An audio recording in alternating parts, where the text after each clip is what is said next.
my dear brothers and sisters, and that was my best Somali so far. So, if you have a friend who is a Somali Sichui and you think they can speak better Somali than me, I challenge them on this Somali show. Contact us, send us a message, and we will be in touch. Hey, Hoyo! My name is Haji Barkan. I'm a Somali Sichui, and now I try to challenge how to speak Somali the way I can.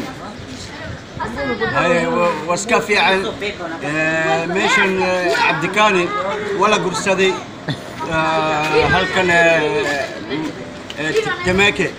تماكي وشو نينكا يوناكتيس وكان في صومالي ما قالوا هادي وسكوبري ايه هويو